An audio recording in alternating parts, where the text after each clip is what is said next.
ED की entry हो चुकी है इस विषय में। अब ईडी की जांच मतलब बहुत बड़े पैमाने पे ये चीज़ें आगे आने वाली हैं। जब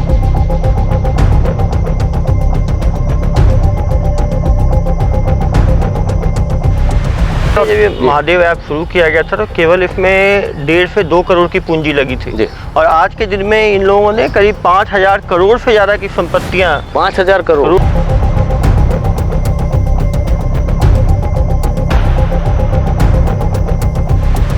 महादेव ऐप जो है उसके देश भर में 150 से 200 ब्रांच हैं। हर ब्रांच में 5 से 6 लोग काम करते हैं।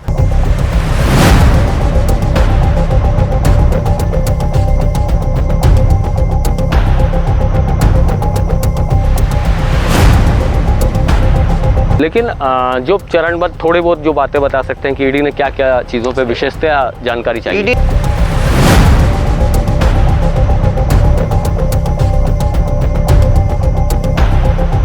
पुलिस वालों का भी इन्वॉल्वमेंट है, बहुत सारे पुलिस वाले संरक्षण दे के रखे हैं, तो ये ऐसा कुछ भी है क्या, सच्चाई है इसमें?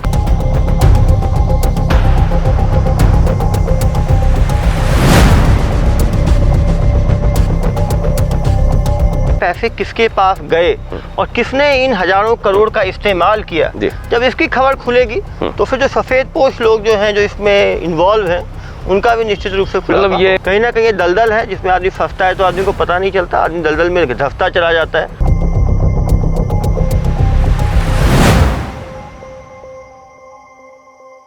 देखिए, पैसों का जुनून कभी कभी इंसान के मन मस्तिष्क और दिमाग पर सर चढ़कर बोलता है और पैसे कमाने के लिए कई बार ये होता है कि अपराध की दुनिया में घुसने या दाखिल होने से पहले लोग सोचते तक नहीं हैं। ऐसे ही अपराध की दुनिया की आज द स्टोरी इनसाइड आपको मैं बताने जाऊंगा। मेरे साथ में एसपी साहब हैं दुर्ग ज़िले से, अभिषेक पल्लव साहब। महादेव ऐप या महादेव बुक की जो स्टोरी आप लोग लगातार अखबारों में, मीडिया संस्थानों में पढ़ते आ रहे हैं, उसकी पूरी चरणबद्ध तरीके से उसकी कहानी, उसके साथ जुड़े हुए गुर्गों की बातें और ईडी की एंट्री हो चुकी है इस विषय में। अब ईडी की जांच मतलब बहुत बड़े पैमाने पे ये चीज़ें आगे आने वाली हैं। जो बड़े बड़े मास्टर प्लानर हैं, गैंगस्टर हैं, वो सारे लोग अब बेनकाब होने वाले हैं। सर, ये बताएंगे कि जो महादेव ऐप के जो खुलासा हुआ था उसके सबसे पहला चरण क्या आया था, कैसे ये जो ऐप या जो ये महादेव बुक बोलते हैं वो आपके सामने आया था? 2019 के सितंबर में ये ऐप और बुक की आने की बात सामने आई है, लेकिन शुरू में ये छोटे स्केल में था। 2022 में जब IPL हुआ उस टाइम में सबसे ज़्यादा अपने पीक पर पहुंच गया था और दुर्ग से, भिलाई से करीब 200-250 लड़के इसमें भर्ती हो गए थे। तब ये बात संज्ञान में आई, काफ़ी अखबारों ने इसको छापा और उसके बाद पुलिस ने इसमें 4 FIR की, एक मोहन नगर थाना दुर्ग में इसकी FIR हुई। लेकिन उस समय तक ये कैसे कार्य करता है इसकी लोगों को जानकारी नहीं थी। मेरे ज्वाइन करने के बाद अप्रैल में हम लोगों ने पहली बार जून में महादेव ऐप का एक ब्रांच को जो है उसका खुलासा किया, बस्ट किया। उनसे पूछताछ से मालूम चला कि महादेव ऐप जो है उसके देश भर में 150 से 200 ब्रांच हैं। हर ब्रांच में 5 से 6 लोग काम करते हैं। वो 3-4 लैपटॉप रखते हैं, 20-25 मोबाइल रखते हैं। करीब 200 से 250 पैनल इन्होंने बांट रखे हैं। ये पैनल जो है, पैनल क्या होता है सर, थोड़ा इसको? पैनल में ऐसा होता है कि एक आदमी 15 से 20 लाख रुपया दे के महादेव के जो दुबई में जो इनके मास्टरमाइंड्स हैं उनसे वो एक ID जनरेट करवाते हैं। उनके पास पावर होता है फिर ID दूसरों को बांटने की, जो भी आदमी खेलना चाहता है। एक पैनल वाला संभवतः 1000 से 1500 लोगों को ID बांटता है और उसके पास एक पैनल वाले का अपना एक व्हाट्सएप नंबर होता है, टेलीग्राम नंबर होता है, वो लोगों के पास भेजता है। जिसको भी अपना ID चाहिए वो इस नंबर पे मैसेज डाले या फ़ोन करे। व्हाट्सएप, नॉर्मल फ़ोन पे आप कॉल नहीं कर सकते, आप व्हाट्सएप पे, टेलीग्राम पे मैसेज डालिए, आप कॉल कीजिए तो ये आपको एक ID देंगे। वो ID मिलने पे एक यूजर नेम पासवर्ड होता है, उससे आप कोई भी सट्टा लगा सकते हो। वो जो पैनल चलाता है उसके पास उसकी जानकारी आ जाएगी। वो अपना एक अकाउंट नंबर खोलता है, 5 से 10 अकाउंट नंबर एक पैनल वाला रखता है। ये सारे अकाउंट नंबर जनरली फर्जी अकाउंट होते हैं, किसी लेबर का या किसी आसपास के व्यक्ति का, या तो रेंट पे वो अकाउंट ले लेते हैं या फिर फर्जी। आप लोगों ने जो खुलासे किए हैं उसमें बहुत सारी ये सब बातें आई हैं, बहुत सारी। बिल्कुल। तो उसके बाद वो जो है जब पैसा लोगों से लेता है वो डिपॉजिट कराता है जी, और डिपॉजिट होके फिर उसको वो अपने कॉर्पोरेट अकाउंट में शिफ्ट करता है। अच्छा। जब वो जीतता है तो पैसा कॉर्पोरेट अकाउंट से उसको शिफ्ट होता है जी। तो कहीं ना कहीं ये जो पैनल वाले हैं ये मल्टी लेवल मार्केटिंग में काम करते हैं। जी। ये लोगों को, लोकल लोगों को जानते हैं, उनको अपने पैनल में जो अपने आईडी बेचते हैं, और जब गेम होता है, मैच होता है, मेनली क्रिकेट मैच, तो उनको उकसाते हैं खेलने के लिए। अच्छा, इसमें जो गेम होता है सर, उसमें जैसे जो उकसाने वाली बात है, पब्लिक उकसावे में ऐसे झांसे में क्या आ जाती है, क्या ऐसा प्रॉफिट दिखा देते हैं ये लोग कि उसके उकसावे में बहुत से लोग क्या होते हैं, मान लीजिए कोई एक आदमी एक बॉल पे छक्का लगेगा, उसको 50,000 रुपये मिला 1,000 रुपये लगाने पे, तो इसको ये हाईलाइट करते हैं। वो व्यक्ति 10 लोगों को जाके बताता है कि मैंने 1,000 रुपये लगाया, मुझे 50,000 रुपये मिला। तो जिस दिन ये गेम होता है उस दिन ये कहीं पे सब, कहीं कोई दुकान है, कहीं कोई रेस्टोरेंट है, वहाँ पे 10-20 लोगों को जमा कर लेते हैं। जब आदमी ग्रुप में रहता है तो वो और ज़्यादा सट्टा लगाने के लिए उत्साहित हो जाता है।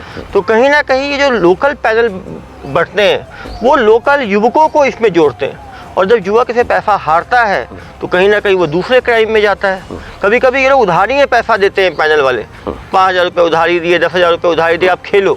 वो खेलते हैं, जब हार जाते हैं तो ये 10,000 रुपये को वापस करना है, तो वो व्यक्ति जो है, युवक जो है, वो क्राइम की दुनिया में चला जाता है। जैसे जो इसमें जो मास्टर प्लानर जो हैं सर, अभी जो दुबई से ऑपरेट कर रहे हैं, उनके बारे में जैसे कुछ चर्चाओं में बातें आती हैं, पुराने ट्रैक रिकॉर्ड कोई बहुत नॉर्मल घरों से थे और बहुत अचानक से इन चीज़ों को हासिल करते हुए और आज इतनी बड़ी हस्तियां बन चुके हैं, मतलब ये क्राइम की और अपराध की दुनिया में, कि दुबई में ग्रैंड लेवल की पार्टियां देना, सेलिब्रिटीज़ को बुलाना, और बहुत बड़े आयोजन, और बहुत बड़ी बड़ी मर्सिडीज़ और बड़ी बड़ी कारों में। जब ये महादेव ऐप शुरू किया गया था तो केवल इसमें 1.5 से 2 करोड़ की पूंजी लगी थी, और आज के दिन में इन लोगों ने करीब 5,000 करोड़ से ज़्यादा की संपत्तियाँ, 5,000 करोड़ की संपत्तियाँ इन लोगों ने सबने मिलकर जमा की हैं।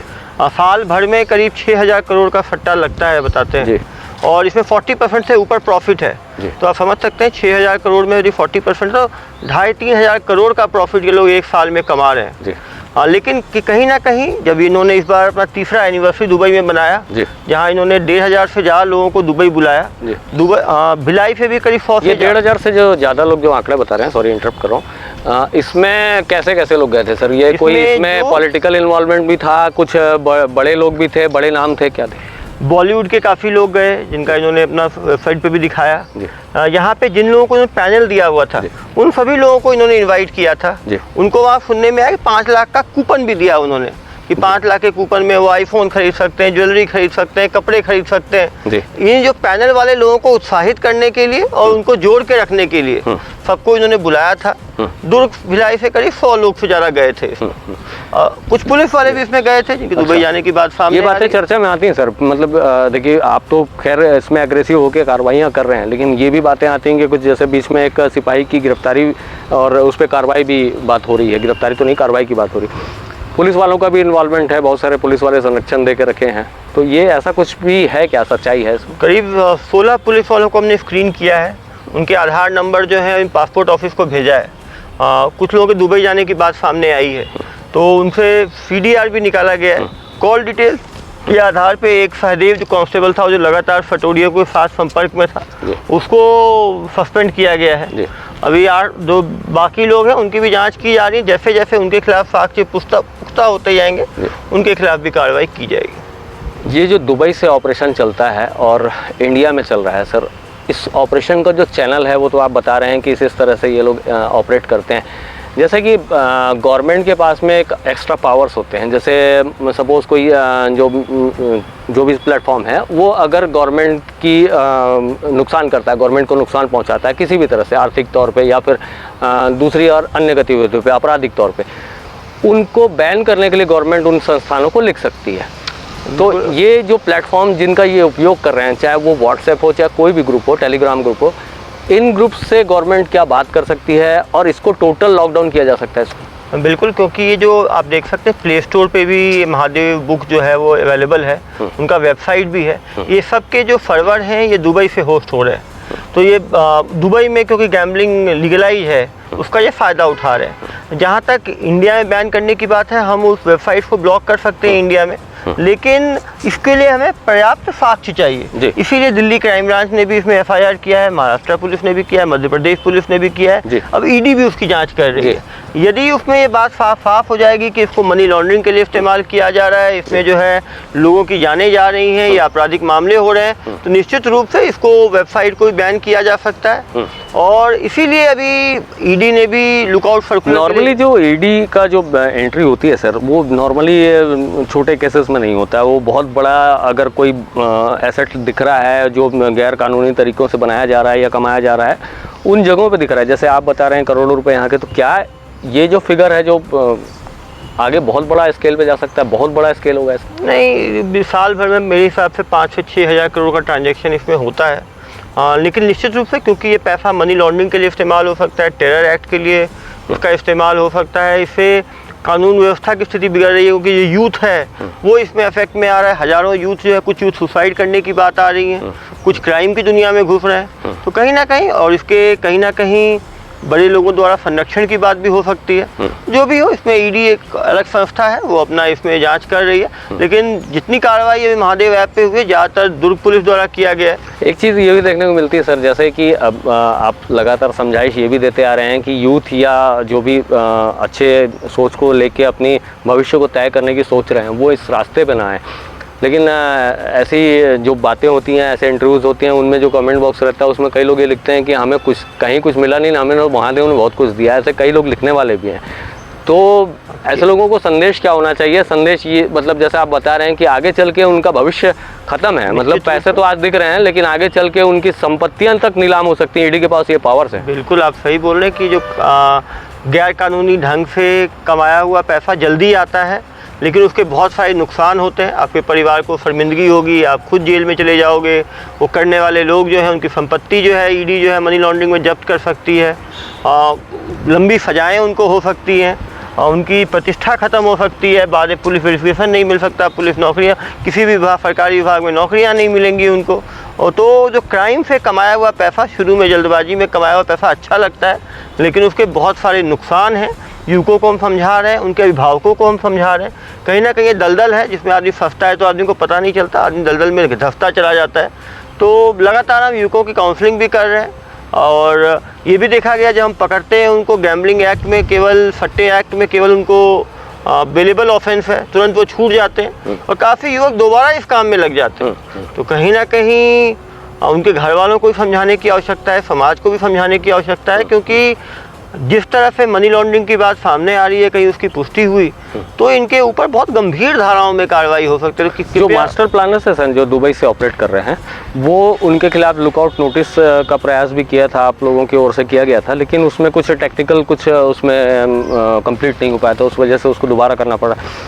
ये जो अब ED की एंट्री हुई है, इसके बाद के आगे की स्थितियां क्या बन सकती है सर? ED तो बहुत पावरफुल एजेंसी है और वो मेरे ख्याल से गवर्नमेंट से अनुमति लेना उनके लिए कोई बहुत बड़ा विषय नहीं है। निश्चित रूप से इनका एक्स्ट्राडिशन बहुत जल्दी संभव है। इनके पकड़ाने के बाद इनके बयान के आधार पे और भी बहुत लोग इसमें आएंगे। और जैसा मैंने बताया कि ये सारा बैंकिंग ट्रांजेक्शन है, करीब 150 से 200 कॉर्पोरेट अकाउंट है जिसमें सारा पैसा जा रहा है। एक अकाउंट में 50 करोड़ से 100 करोड़ पैसा जा रहा है। तो निश्चित रूप से जो ये पैसा जा रहा है शेल कंपनीज में जा रहा है, उसकी जांच होगी तो काफ़ी लोग जो इन पैसों को एंजॉय कर रहे हैं उनके ऊपर भी गाज गिर सकती है।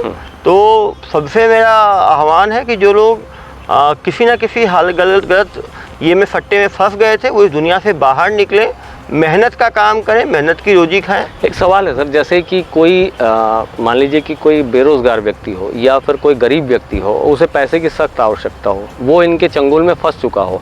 अब अगर ये जांच इतने बड़े पैमाने पे जाएगी और वो बेचारा जिसके पास में दाना पानी खाने के लिए नहीं था, वो इनके झांसे में आके 4 पैसे मिल जाएं करके जुड़ गया था, तो क्या उसको राहत मिल सकती है? क्या उसके चैनल से जो लोग जुड़ के अपनी अथाह कूट संपत्ति बना रहे हैं या फिर एसेट्स बना रहे हैं, तो क्या वहाँ तक भी ED पहुँचेगी? और वहाँ ED कोई भी पुलिस भी, हमारी कोशिश ये है कि हम जो इन अवैध पैसे का इस्तेमाल कर रहा है बड़ी संख्या में, उस तक हम पहुंच पाए। जो लोग केवल खेल रहे हैं या खिलवा रहे हैं, जो छोटे कर्मचारी हैं, उन पे केवल गैम्बलिंग एक्ट पे कार्रवाई होती है जो कि जमानती कार्रवाई है।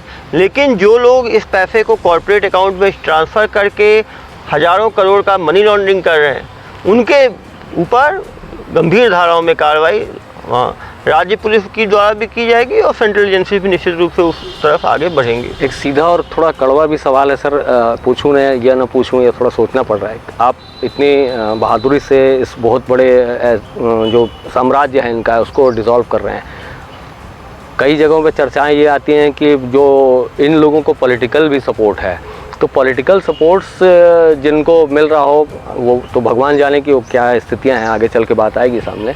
लेकिन क्या ऐसा होता है कि आपके ऊपर कभी कोई प्रेशर आता है कि यार कार्रवाई बहुत हो गई है, बंद करो? नहीं, हमें तो पूरी स्वतंत्रता है कार्रवाई के लिए। यही कारण है कि हर महीने हम लोग कार्रवाई कर रहे हैं। अभी भी दिल्ली से हमने 2 ग्रुप को जो है अभी जब्त किया है। तो निश्चित रूप से कार्रवाई लगातार चालू रहेगी। कोई आदमी कितना भी शक्तिशाली क्यों ना हो, अवैध काम जिससे कि हज़ारों लोगों को, लाखों लोगों का घर अंधकारमय हो रहा है, बुझ रहा है, ऐसे घिनौने कृत्य के खिलाफ कार्रवाई लगातार जारी रहेगी। और कोई भी लोग जो इस काम में हैं, मैं तो उनसे यही अपील करूंगा कि इस काम को छोड़ के मेहनत के काम में लग जाए।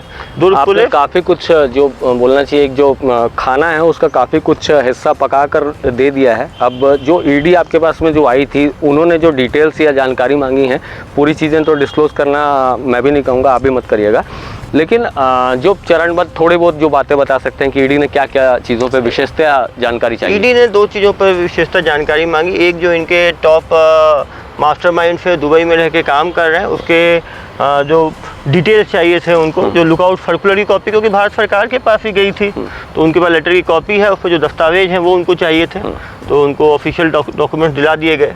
दूसरा जो कॉर्पोरेट अकाउंट, बीच में वो लोग यहाँ भी आए थे सर, दुबई वाले, सॉरी थोड़ा, बिल्कुल वो यहाँ पे आए थे, उन्होंने हमसे जानकारी ली। फिर जो कॉर्पोरेट अकाउंट्स थे उन्होंने उसकी जानकारी ली। तो जो बैंक्स को हमने बड़े अकाउंट्स भेजे हैं उसकी जानकारी उनसे शेयर की गई है। और निश्चित रूप से मुझे लगता है आने वाले समय में दुर्ग पुलिस द्वारा भी और सेंट्रल एजेंसीज द्वारा भी जो बड़े मछली हैं जो कॉर्पोरेट अकाउंट्स को हैंडल कर रहे हैं, उनकी गिरफ्तारी संभव है और उनकी गिरफ्तारी सख्त धाराओं में होगी। देखिए, अब तक जो पुलिस की इन्वेस्टिगेशन हुई है, पुलिस की जो विवेचना के आधार पे जो मास्टरमाइंड्स निकले हैं, आप तो लगातार बताते आ रहे हैं कि दुबई में कौन कौन लोग हैं, वो एक बार और पूछना चाहूँगा आपसे। लेकिन जो और बड़े मास्टरमाइंड्स हैं वो तो और निकलने बाकी हैं, जो उनसे चैनल में ऊपर जुड़े हुए हैं, तो वो हो सकता है आगे ईडी खुलासा करे। अभी आपके मुताबिक इन चैनल्स के जो सबसे बड़े मास्टर प्लानर या जो बहुत बड़े गेम प्लानर हैं वो कौन कौन है?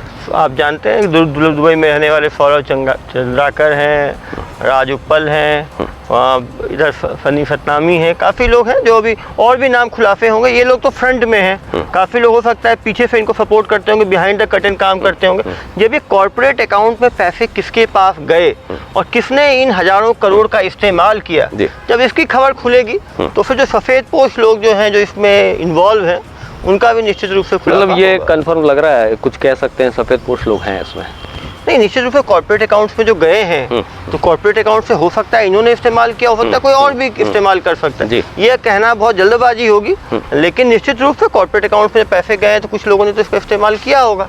अब जो इस्तेमाल करने वाले लोग हैं उसके खिलाफ राज्य पुलिस भी कार्रवाई करेगी और सेंट्रल एजेंसियां भी उसके लिए ढूंढ रही होंगी। मनी लॉन्ड्रिंग, जो मनी लॉन्ड्रिंग एक्ट है सर, उसमें क्या कहता है? जो कानून है वो उसमें तो जो संपत्तियां हैं या जो गैर वाजिब पैसों से बनाई गई संपत्तियां, उसकी जब्ती तो होती है पुलिस का। और इसमें जैसे जुआ एक्ट सिंपली अपन लेते हैं, तो जुआ एक्ट में अपराधी पकड़ाया जाता है, उसके बाद वो थाने से थाना मुचलका में छूट जाता है।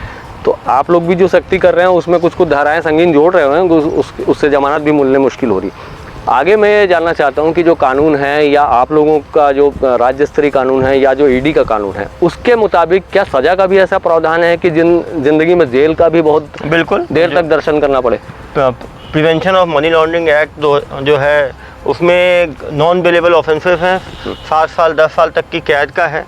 और जो राज्य शासन भी है वो भी कानून में बदलाव करके, जुआ कानून में कुछ बदलाव की बात सामने आ रही है। आने वाले समय में एक्ट आएगा तो उस एक्ट आने से राज्य पुलिस को भी पावर्स जो है बढ़ेंगे। लेकिन निश्चित रूप से जो संपत्ति को कुर्की का जो पावर है ईडी के पास मनी लॉन्ड्रिंग एक्ट में है, हमारे भी एक्ट में सुधार की बात सामने आ रही है। तो बहुत संभव है कि आने वाले समय में आप देखेंगे कि जैसे चिट फंड में कुर्की हो रही थी, वैसे ही सट्टा में भी जो लोगों ने बेइंतहा संपत्तियां बनाई हैं उनकी भी कुर्की जो है वो संभव है। एक अंतिम बार, आप लगातार लोगों को समझाइश देते आ रहे हैं कि इन विषयों से कैसे दूर रहें, कैसे आपके कैरियर से लेकर सारा कुछ आपका डिसॉल्व हो सकता है। उन बातों को जरा दर्शकों को एक बार और बता दें और उन अपराधियों तक भी संदेश पहुंच जाए, ताकि वो जो आज पैसे की चकाचौंध में जी रहे हैं, आगे चल के उनके लिए कितनी बड़ी मुश्किलें खड़ी होने वाली हैं। जो बड़े इसमें स्टेक होल्डर्स हैं, जो प्लेयर्स हैं, मास्टरमाइंड्स हैं, जो कि कानून से छिप के दुबई में जाके बैठे हैं, उनसे भी मेरा आग्रह है कि वो भारत वापस आएँ और जो यहाँ की कानून की जस्टिस सिस्टम है उसके सामने पेश हों, सरेंडर करें और जो उन्होंने कृत्य किए हैं उसके लिए सज़ा लें। जो अपने इन कृत्यों को तुरंत बंद कर दें, अन्यथा एविडेंस लगातार उनके खिलाफ बढ़ता जा रहा है और वो दिन दूर नहीं जब वो यदि वापस नहीं आएंगे तो सरकार उनको एक्स्ट्राडिट करके बुलाएगी और फिर उन पर कार्रवाई करेगी। जो छोटे प्लेयर्स हैं जो कि 10,000, 15,000, 25,000 की नौकरी के लिए जा रहे हैं, उनसे मेरा आह्वान है कि वो इस अपराध की दुनिया में ना फंसें, वापस छोड़ के आ जाएं। उनके खिलाफ केवल जुआ एक्ट में कार्रवाई की जाएगी, जमानती है, वो अपना जीवन जो है मेहनत से व्यापन करें। जो मिडिल प्लेयर्स हैं जो कि पैनल चलाते हैं, 15-20 लाख में पैनल लिए हैं, 500,000 लोगों को जोड़ रहे हैं, उनसे मेरा आह्वान है कि तुरंत अपने पैनल्स को बंद कर दें और अपने रूटीन धंधों में लग जाएं। अन्यथा जब उन्होंने भी यदि अथाह संपत्ति पाई गई कि उन्होंने जुआ के थ्रू बनाया है, सट्टा के थ्रू, तो उनकी संपत्ति जब्त भी हो सकती है और उनको कारावास भी हो सकता है। देखिए, सीमित समय में पैसे की अकूट संरचना करना तो एक बार आसान हो सकता है, आदमी अपराध के रास्ते पे जा सकता है और वहाँ से अकूट संरचना निर्मित कर सकता है, लेकिन आगे की जो परिस्थितियाँ हैं, जैसे कि एसपी साहब बता रहे हैं, आगे की स्थितियाँ जो उन्होंने अभी तक जो भी इस गैंग को ऑपरेट किया हुआ है, जिन्होंने अब तक ये चकाचौंध देखी है, जो नीचे जो पैनल काम करते थे उन्होंने भी जो चकाचौंध देखी है, तो ये चकाचौंध कभी भी एक अंधेरी गलियारों में तब्दील हो सकता है। इस चकाचौंध के बाद का जो कानूनी शिकंजा है वो अब ईडी के स्तर पर जा पहुंचा है। ईडी ना सिर्फ एक स्वतंत्र एजेंसी है जांच करने के लिए, और ईडी इतने बड़े पैमाने पर जांच करती है कि ना सिर्फ ईडी भारत की पहली ऐसी संस्था है जिसको ना सिर्फ कार्रवाई का अधिकार है, बल्कि वो संपत्तियों को जब्त करके उनको नीलाम करके जो एसेट की रिकवरी है वो उसकी रिकवरी भी कर सकती है, और साथ साथ कड़ी कानूनी कार्रवाई का भी उसके पास अधिकार है, पुलिस के पास भी है, उनके पास भी है। तो ये जाहिर सी बात है, अब समझने की ज़रूरत आम लोगों को है, समझने की ज़रूरत उन लोगों को भी है जो पैसे की चकाचौंध के आगे आज कानून को दरकिनार करके चल रहे हैं। कानून का शिकंजा बहुत कड़ा है और आगे ये शिकंजा लगातार कसता जाएगा। द स्टोरी इनसाइड में नेशन फर्स्ट ABK न्यूज़ के लिए छत्तीसगढ़ के दुर्ग जिले से मैं शशिकांत तिवारी।